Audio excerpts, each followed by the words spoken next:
Change.org and the Gates Foundation. Welcome again, Fifeho. We have Aki now. Oh, great. And our final panelist, Akinola Akinwumi, is the Behavioral Insights Lead at Policy Innovation Center. Aki is a development professional with over 15 years experience creating cutting-edge solutions and is currently harnessing the power of behavioral research to shift behaviors and advocate for policy change and strategy for development. Welcome again, Aki. I'm so honored to be here today and talking to this very diverse panel with all of the voices in the room, I think, spanning government, private sector, the development sector. And we'll be diving into how we can harness communication as a driving force in moving the needle and succeeding in our change efforts. In Nigeria, our journey towards women's empowerment or women's development has been very long and very interesting, and it has shown how every hand needs to be on deck to communicate and to advocate for change, while of course a number of other complementary interventions moving the needle collaboratively. So we need to communicate, but we also need to implement.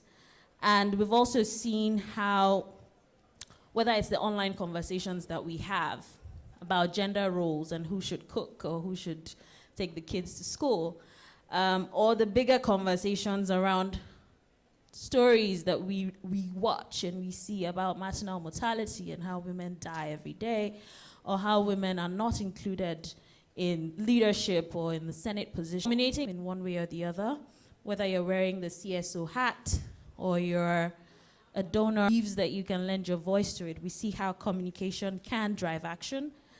And today we're going to be digging a bit into that, especially in view of all the recent shifts we're seeing in Nigeria, but also the changes we're seeing in the world, which sometimes might seem like we might be moving back rather than forward, and how we can use communications and narratives to shift that.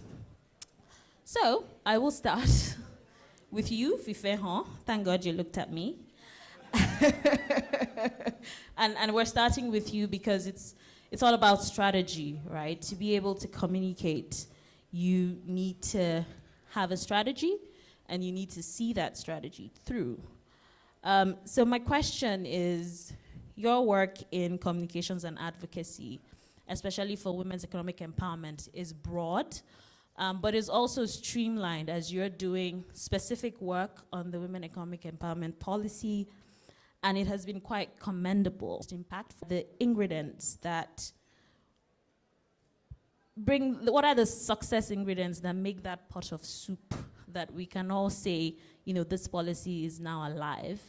And what are the lessons that you've learned from that experience, especially communicating a subject as sensitive as women, surprisingly?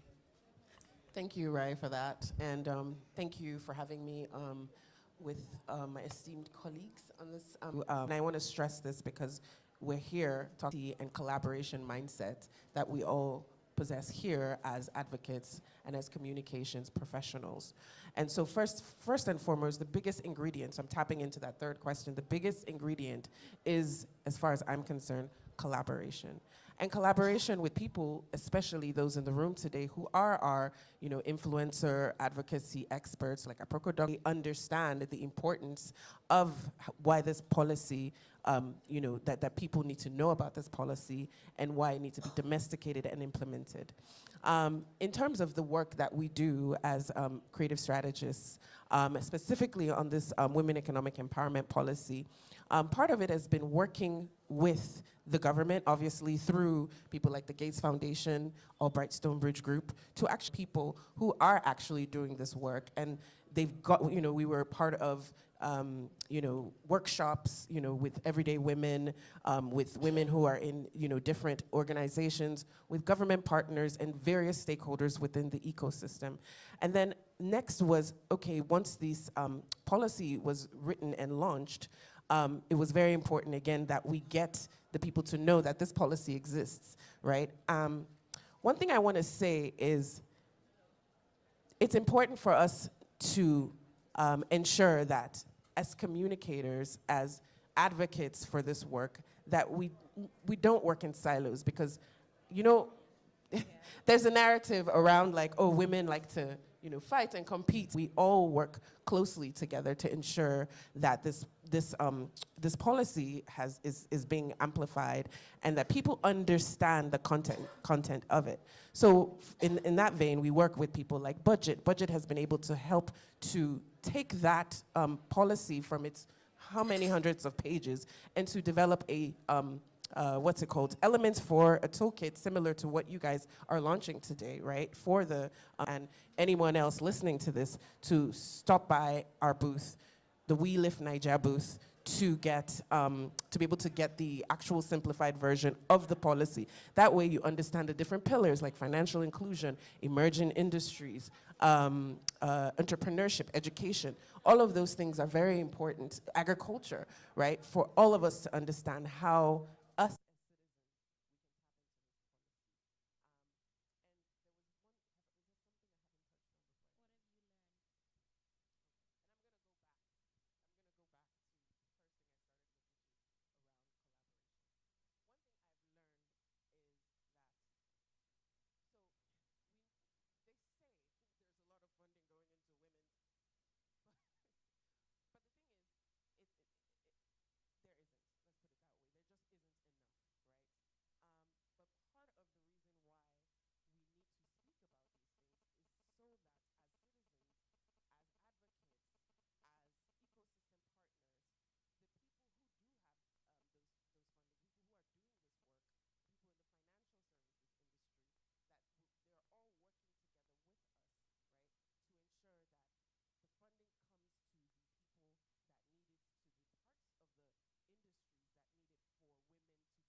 during the country learning event for these toolkits, but also in political leadership, but also extending your advocacy to women at the grassroots. You understand the news and how that's different from communicating with the first lady of the country versus communicating to Mama Toyin in the market. And I wanted you to sex, and even for people who are working in the sector, sometimes you need to spend a lot of time to unpack the communication.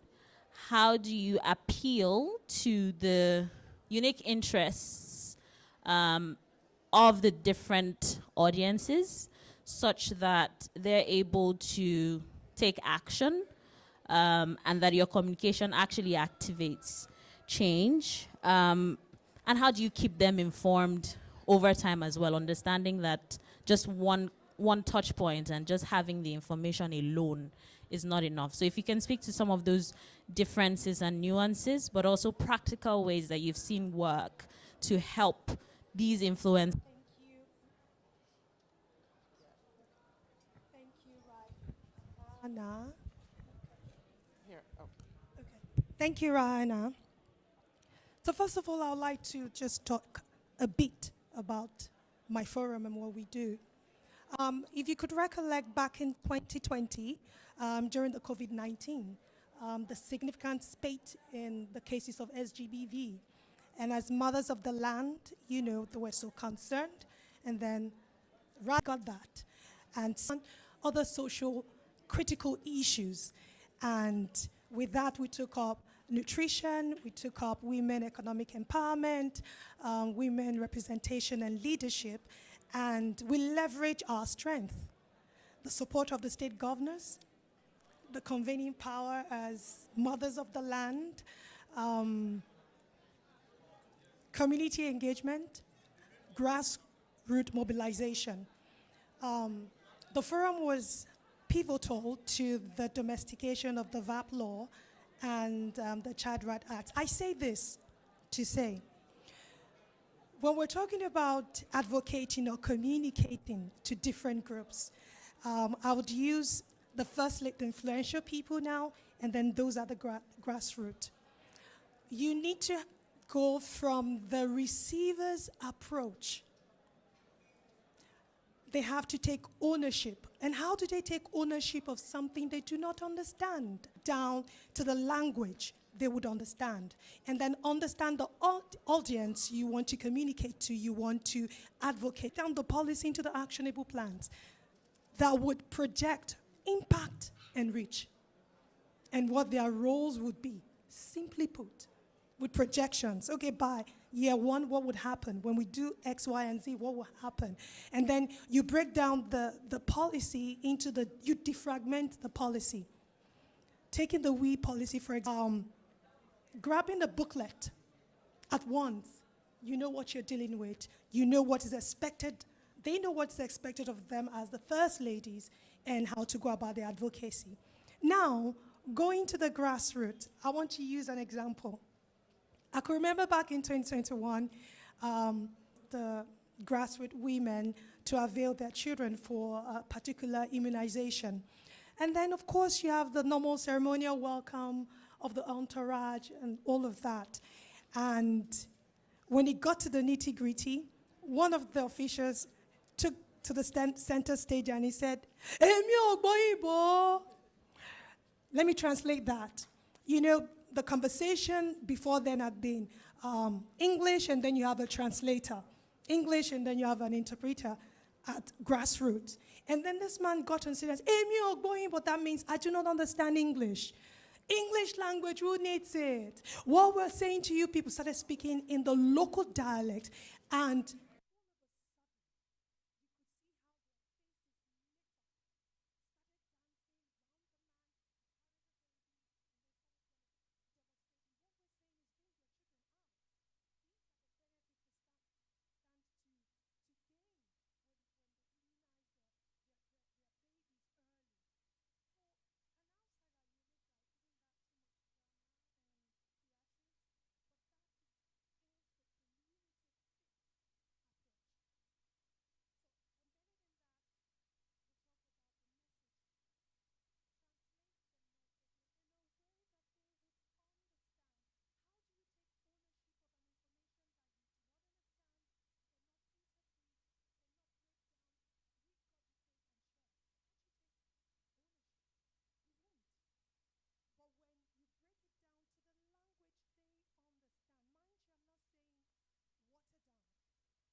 And then the way you advocate to one religious sect is different from the way you approach to another religious sect. I can't be dressed like this. And you know what I mean? And go to a particular region, right? The heart is sealed right from the doorway. You can break through. But then I understand the culture, I understand the nuances, and then I adapt.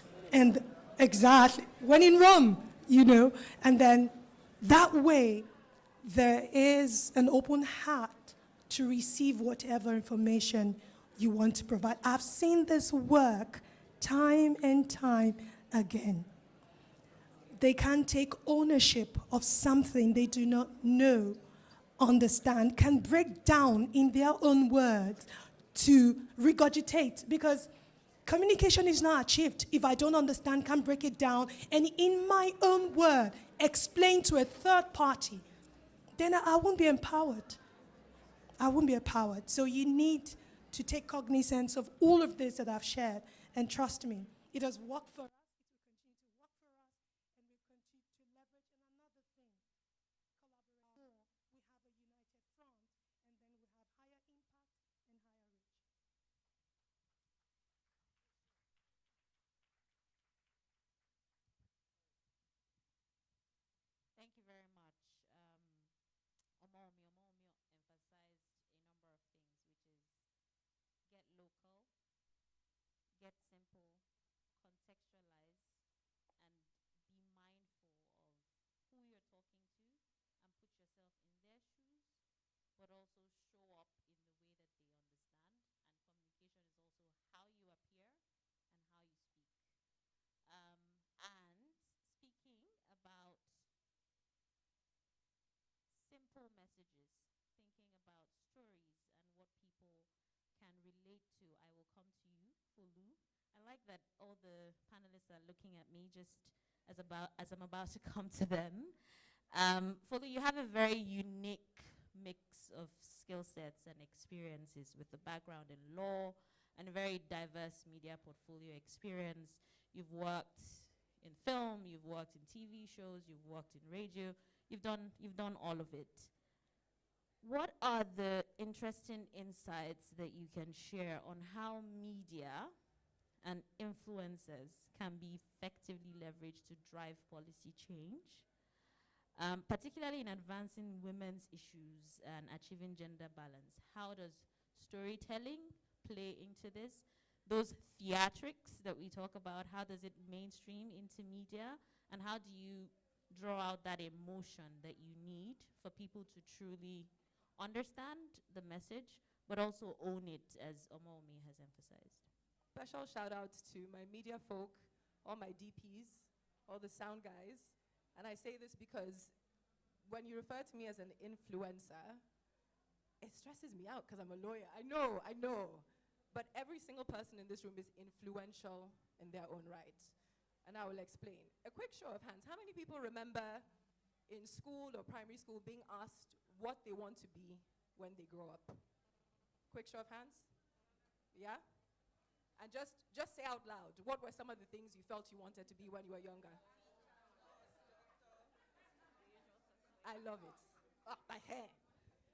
Odabe. And the reason why you remember this and why you thought you wanted to be certain things was because of something you watched on television. It was because of something you heard on radio. Maybe there was a play, there was drama. Media affects every single aspect. I have been given is a gift of communication, right? And the purpose of communication, you're not communicating if people don't understand you. People don't just listen to the words that you say. We watch actions.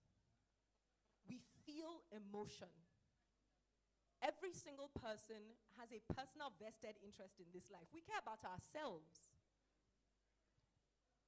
Film, television, and radio helps to position in a very real, tangible, understandable way experiences that we have globally, experiences that we have on a national level, experiences that we have on whatever level, that is what media does. This is why I'm in storytelling, right? When we look at film specifically, which I'm going to talk about because I spend a lot of my time as an actor, shout out to my actors in the building. Acting, and we all watch movies to some extent, yes? We all watch films, and we watch it because it touches us emotionally. But within those emotional stories are lessons. And I'm here today because thanks to people like Fifehan, the Worthy team, they have given people like me, people that you... The reason I have focused on film is because very few things have the power to move us like a story that is well told and well performed. The emotional payoff of stories is huge. Nations are built based on the stories they tell themselves. Nations are torn. It is so important for every single person in this room, especially the men, because women, we know what a lot of our issues are. But it is important for us in this moment to remember, again, especially men, please remember, woman is not a dirty word. Feminine is not a dirty word. Feminist is not a dirty word. To give to is because we exist in a nation and in a time where it feels like every time there is a focus on women, somebody is shouting in the back, hey. But what about the men? You own everything, sir. Don't be annoyed. Everybody in this room is of a woman. If your mother is not alive, she brought you into this world. You have sisters, you have aunties, you have daughters. Understand that when we sit here and we talk about policy, policy is a very fancy term for guidelines for a sphere of influence and television. Leave film out of it. How many times do the stories about women, whether they are succeeding or not, enter their bedroom? Oh, this man was sleeping in this bed. Why do you care? And I bring this up because it distracts from the progress of women. Journalists must be more intentional and have policies within their organizations, within themselves, have a guideline. When you're reading a story about a woman or you want to publish a story about a woman, what is it actually talking about? Is it talking about something concrete that's going to affect our community in a positive, uplifting way? Because the stories we tell ourselves matter. You think it doesn't, but it does. Create policies within yourselves. People like myself come out here to talk and to be involved in this because, like Omomi pointed out, breaking something down from high level into its fragmented parts is so important for real action. We've come out today for domestication of a policy. It is possible to legislate something into normal. It is possible to create policies or to create laws that make protection of women and girls and children a normal thing. It shouldn't be far-reaching. This is why I'm in this space, and this is the power of storytelling. Every thought you have today, every opinion that you share, you think it is unique to you, it is not. It's something you read in a newspaper, you watched on television, or you absorbed through a film. The stories we tell ourselves matter. And the stories we tell others in our workplace. Oh, but man, you don't hear dead it. And no, really, end it. Whether it is true or not, is it useful? Is it useful? My brothers and sisters, we are at a time in our nation where we cannot afford to not put our hands together to see treatment. Who are saying, the future will be better, they're much older now. How much better is it? Let us all do our part. This is the power of storytelling. Thank you. Thank you. Thank you so much for speaking so passionately about stories and the impacts that they have on human connections, especially on the stories that we tell ourselves. Specializing it too. I will move to Joy now because I think you've also done a lot from media, from a communications for development angle, and digging a little more into social media in this digital age and the campaigns that happen and how they can shape narratives. You've spearheaded What Nigeria Women Want, which was a very popular campaign that reached millions of people. Could you reflect on that experience and share some key takeaways that we can use as we navigate the landmine that social media can be nowadays? How do we drown out the noise? How do you stay on message? And how do you make sure those distractions, like what Folu mentioned, does not come into the conversation like it always does? And in a digital age that we are right now, everything goes viral, and the negative tends to do that often. So drawing from those experiences that you have, what are your takeaways? And what do you think, or how do you think some of them might apply for a policy? For, like she mentioned, the What Nigeria, it was essentially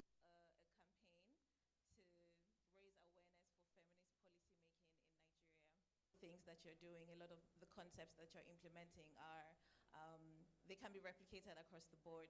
And so one of the very first things that I would say that is important to do whenever you are doing policy communications, advocacy comms, is that strategy. And I know, again, it has been mentioned before, but it's very important to have your broad plan, your goals, your aims. One thing that is important, strategy is important to define what your success looks like at every point.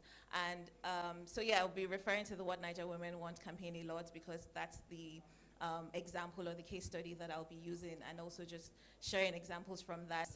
We all know, as Folu mentioned, when you hear the word feminist, it has a very negative making. It's essentially the same thing, because we're trying to raise awareness, we're trying to let everyone know that essentially need to be considered when designing policies. And I'm very excited because the design and the launch of the Women's Economic, it's important to consider cultural context because, like you mentioned, you don't know how a message will be received. That we need to consider. What do we want to do? And just using social media as a case study, as a key example, advocacy and sometimes we get questions asking, how do you bring people in the grassroots to the table, to the conversation? Now that's very important, and is also, social media is a lot of social norms are discussed on social media. If you spend a lot of time on Twitter, every other day is one conversation about the role of women, whether in cooking or in her marriage or in child rearing or bearing. And you see a lot of pushback from the feminists and for people who don't really understand. And you might not think that a lot of work is going on. I mentioned before again, but it's very important, the power of allyship. Now, the What Nigeria Women Want campaign reached over 10 million people. We had over 5,000 unique posts, and I knew that to reach advocates, people who work in the CSO space, allies, basically, and that was working with allies, working with other organizations, working with partners was very instrumental to our success. Another thing social media does, because of the tendency of virality, is you get a lot of attention from policymakers. And when you're doing policy communications, a lot of policymakers, especially when you use Twitter as your key platform, they want to posture, they want to look nice, they want to respond. And so just being able to leverage social media platforms in the ways that they are most effective, especially now tying back to your whole campaign goal, your campaign. Again, this campaign, we had a breakfast meeting with our celebrity influencers, and we were speaking what you want to reach, how do they consume their information. We're still able to message into different languages, into ways. Sometimes you might even be speaking English. it's a guide and it's a guide that can be used across the board. So if you are a gender advocate, if you work in policy, if you're on the other side, on the government, policymakers, as journalists, it helps. Like it's going to be valid and valuable to you. It shows you how to leverage on whether your key allies, your key influencers. It shows you how to leverage on key dates. So seizing moments of opportunities. So, for example, if we're going to launch a campaign for women's economic empowerment, you like we want. But we knew that if we put that out without proper context, we didn't want that to be the case. And so yes, it's important for you to look through your campaign messages. So that's why again it's so important that before you go into anything, before you put up messaging, you have to because we didn't want to throw the baby with the bathwater. We wanted the core of the messaging to be communicated to the people and also to be received. What we did was we knew that when it comes to women's issues, it could be sad and somber because it's very likely that it would be in out the noise. Make sure that you provide out the noise. The only ingredient to changing behavior is not communication. There need to be complementary strategies that are put in place about very old, very strong beliefs that they might have and how those can ultimately complement all of the work that we're doing on communication and information sharing. Thank you so much. Thank you. Around using behavioral strategies to inform design and improve strategies. And gap, which you mentioned, we refer to it as intention action gap, which means that people could intend in a good way, but there are lots of hindrances to create change. Text, right? Contextual analysis is look at a lived experience of the person that you want to, in terms of going to work, going to the farm, returning, bringing kids from school, and all of that. Think about it. When you are able to properly identify with their lived experience, sometimes it is as simple as just do, because those things also, we've seen that they have a lot of biases. People will tell you, some people don't even know the answers they are giving you is not the real feelings and intentions that they do have, actually.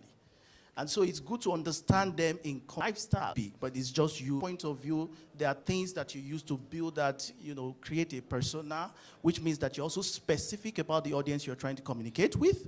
That helps you to know how to narrow and niche down on your messaging, because even communicated in the same way, we could hit her differently, and that's why it's good to just define the persona. Is this person a young adolescent girl, for instance? Where do they go to? What are the kind of things that they like to listen to? Do they have the bandwidth of time? Good person too, but oh, that makes you feel. But I don't have the bandwidth of time. My wife would say, oh, you can never watch a series. And of that kind of person, somebody with the of people, all of the specific audience that you're trying to capture, you won't be able to appropriately know what.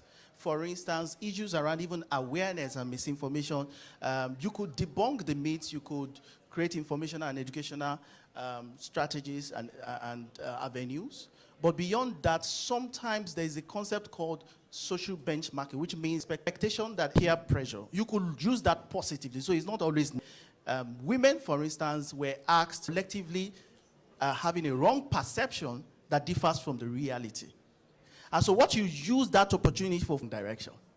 And that has helped to solve issues around uptake of fertility, uptake of contraceptives, for instance, in those contexts to say, oh, they were not taking contraceptives because they've assumed that their husband didn't want more children. So there's a lot of strategy, storytelling, and all of that, but because of time, I think this should be able to help for anyone who wants to do more digging about that. Thank you so much. Thank you so much to my panel. I've been signaled that there's an art and a science as well to storytelling. The art is in front, especially when they're local and they're contextualized, and that stories connect us. We should harness our voice, but we need to appreciate the milestones that we make and continue to push forward. We need to understand and mirror the persona of our audiences and their experience. We will. Do we have time for questions? Okay, so we're going to do a quick launch of the toolkit. Photograph.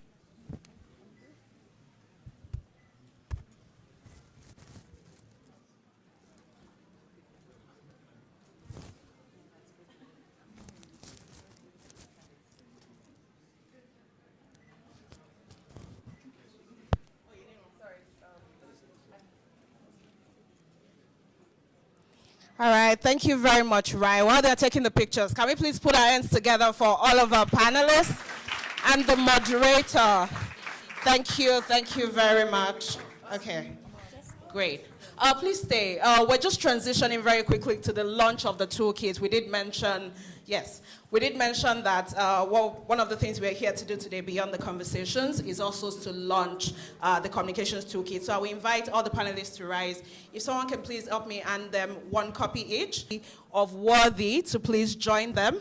And also Ms. Fabia Ogumekon, right, to also join them as well. Ms. Fabia Ogumekon is Tomike Inidima Okoje. We take this picture as we launch this important communications toolkit that we can take a quick picture. And while we're doing that, I would just like to acknowledge all of the NGO partners who were part of putting this to WLAN, Public Digital, TOS Media, Tech Cabal, Nigeria Health Watch, UNICEF, Eden Sea Innovation Center. Can we put our hands together for all of the people that helped put this together? And if they have representatives in the room, I think you can also join them at this point. Let's take a bigger group picture with all of the NGO partners. Oh, right. I would also, of course, I apologize. The Nigerian Governors Forum and the Nigeria Governors Spouses Forum were a huge part of this as well, which Omoumi is a part of. Please, can we put our hands together for them as well? If we have some of the Nigeria Health Watch and some of the other groups I mentioned. Right. Okay. And if you'd like to join them, sir, please feel free to. Yeah. See, they want to activate. Yes, awesome. Oh, okay. All right, I'm going to count.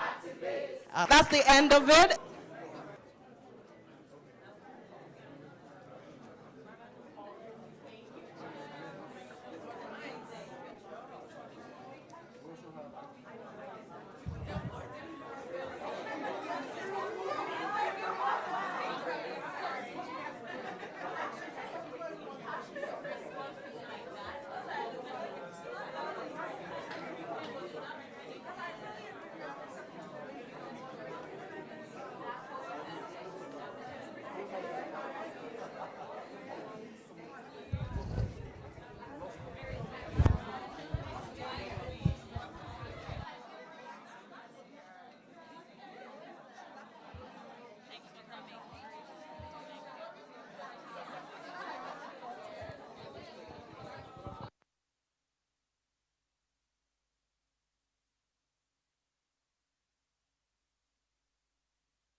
Hello. Thank you very much.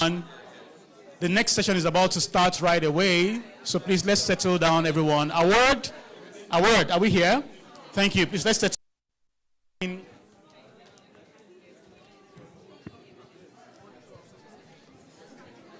Correct, thank you.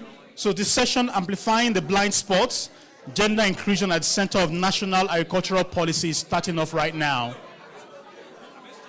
So please, let's settle down so we can kick off immediately. Thank you very much. Thank you. Yes.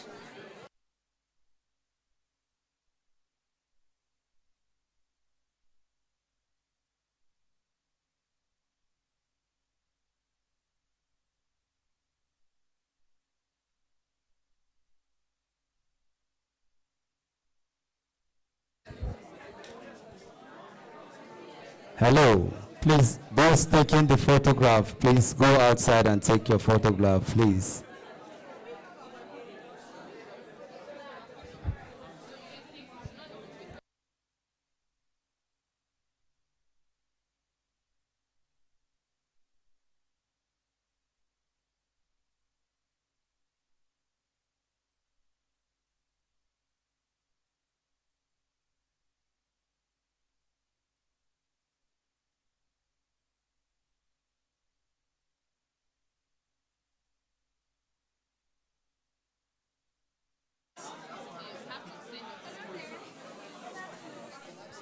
slides as well. I don't know if you have slides on it. Do you have slides?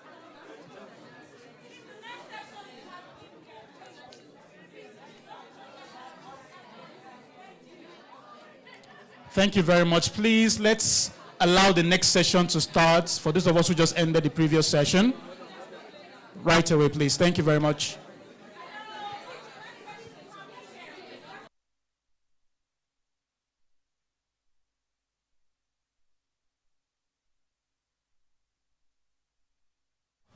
Hi, I'm Olamide Nwanze. My name is Vera Onyaka Onyilo. Dr. Chinwoke Clara Ifanyobi. My name is Semintai Adeyemo. Dr. Sharifat Adegbeson. My name is Aisha Hadeja. My name is Rashida Otoyinlola. My name is Dr. Patricia Ukebu. Thank you. The Gender Responsive Agriculture Systems Policy, GRASP, Fellowship is a... Hi, I'm Olamide Nwanze. My name is Vera Onyaka Onyilo. Dr. Chinwoke Clara Ifanyobi. My name is Semintai Adeyemo. Dr. Sharifat Adegbeson. My name is Aisha Hadeja. My name is Rashida Otoyinlola. My name is Dr. Hi, I'm Olamide Nwanze. My name is Vera Onyaka Onyilo. Dr. Chinwoke Clara Ifanyobi. My name is Semintai Adeyemo. Dr. Sharifat Adegbeson. My name is Aisha Hadeja. My name is Rashida Otoyinlola. My name is Dr. Patricia Ukebu. The Gender Responsive Agriculture Systems Policy, GRASP, Fellowship is a career development program that targets mid-career African women in the policy field to catalyze the design and implementation of gender-responsive agricultural policies across Africa. Hi, I'm Olamide Nwanze. My name is Vera Onyaka Onyilo. Dr. Chinwoke Clara Ifanyobi. My name is Semintai Adeyemo. Dr. Sharifat Adegbeson. My name is Aisha Hadeja. My name is Rashida Otoyinlola. My name is Dr. Patricia Ukebu. The Gender Responsive Agriculture Systems Policy, GRASP, Fellowship is a career development program that targets mid-career African women in the policy field to catalyze the design and implementation of gender-responsive agricultural policies across Africa. Funded by the United States Agency for International Development, USAID, the fellowship is implemented by African Women in Agricultural Research and Development Award. My name is Titilope Fakoya, and I'm an award trainer. I've been with Award for over 10 years.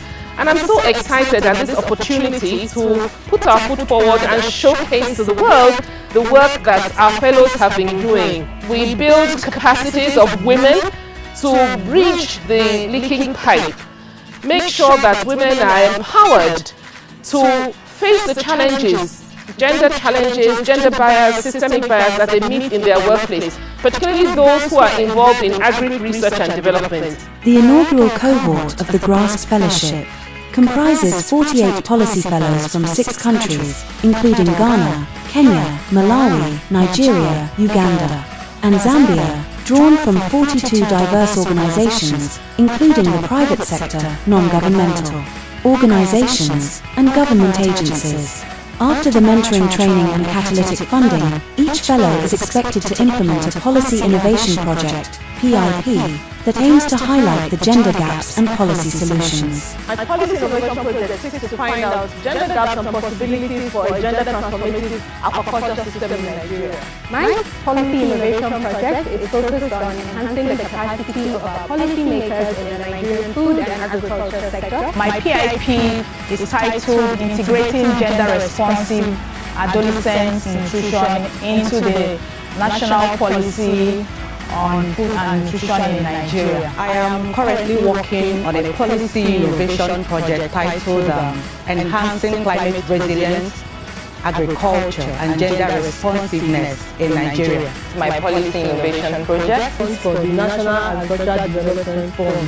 PIP, the title is Advancing Gender Inclusivity and Sustainability of the Fisheries and Aquaculture Value Chain in Edo State, Nigeria.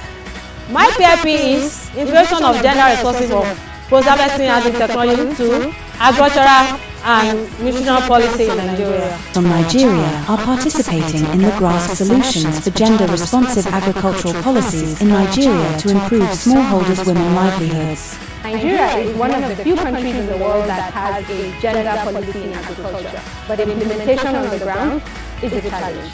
So my PIP aims to address this by analyzing the policies that are agriculture related and then providing technical and financial support to our policymakers so that they are able to deliver on their mandates. My findings are that the focal national policy on aquaculture, the national aquaculture strategy, is gender blind. Gender gaps were found in terms of participation, opportunities, and benefits in the aquaculture sector.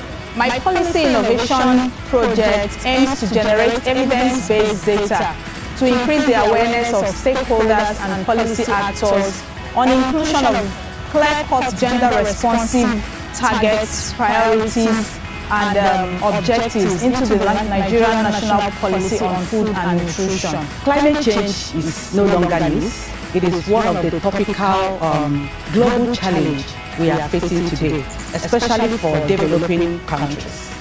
And for us in Nigeria, it is even more serious because our recent climate projection shows that Nigeria is one of the climate hotspots. Certified seed is a basic input which determines crop yield and contributes to food security. In Nigeria, there is the National Agricultural Seed Policy. An updated and revised version of this policy was published in 2022, and one of its focus is the decentralization of seed production among rural farmers across rural communities in Nigeria. For this project, I conducted the following. Number one, I conducted a narrative review. I'm a partner at Sahel Consulting Agriculture and Nutrition Limited, and I will be your moderator for today's session.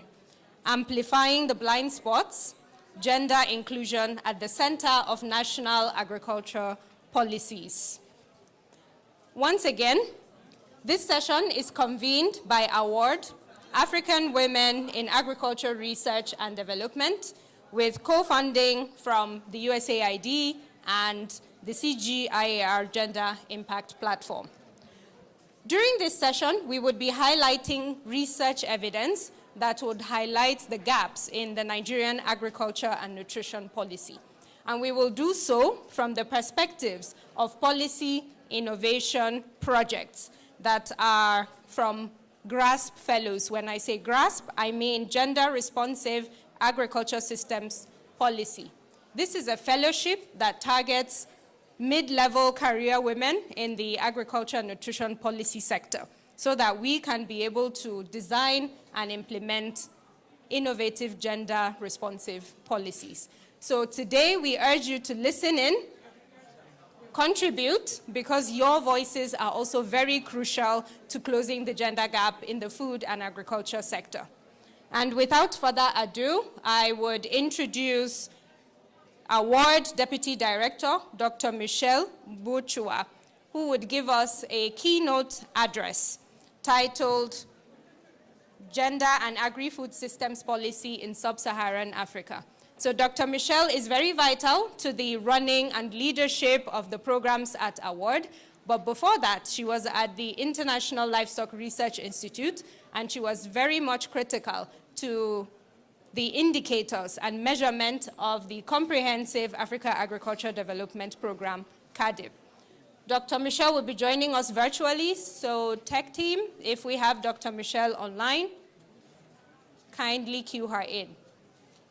And I will take a seat while that is happening.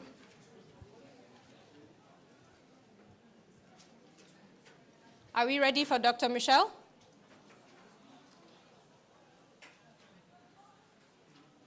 In a minute, okay. So in a minute, we'll be ready for Dr. Michelle. So in the meantime, the GRASP Fellowship in Nigeria currently has about 9 fellows, and they are sat in front of you. Today, you will hear from their policy innovation projects from different sectors: nutrition, seed system, gender-based violence in food and agriculture, climate resilience, and also capacity building. Let's not forget the livestock sector. So as we are getting ready for that, I would need you to keep your ears open, take notes, because we would have a floor section where we would hear from you as well. Every fellow you would hear from is designing a project that is tackling a problem, a policy problem in the sector. Do we have Dr. Michelle?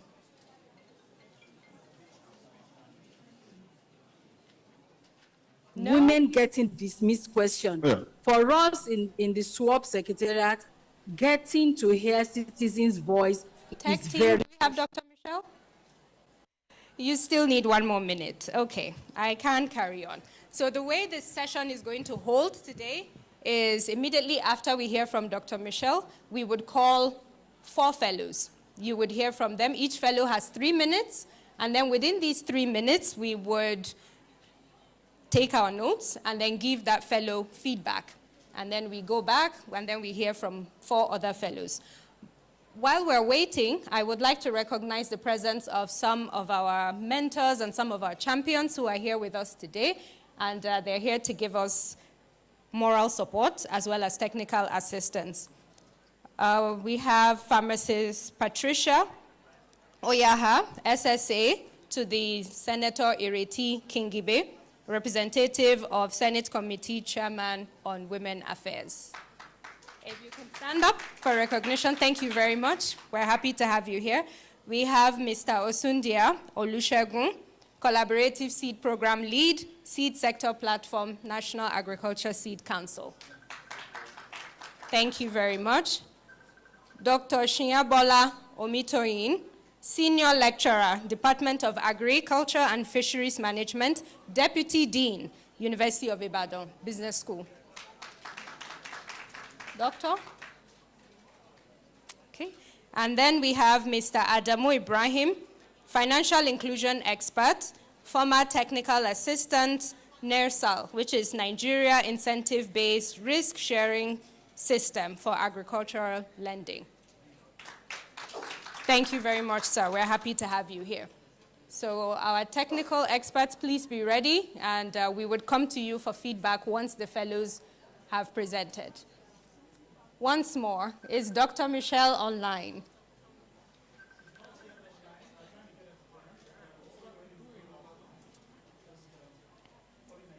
Okay. While we are waiting for Dr. Michelle to get online, we can get started with the order of the day. And the first order of the day is Policy Innovation Fellow 1, which is, surprise, surprise, yours truly. Thank you. I needed that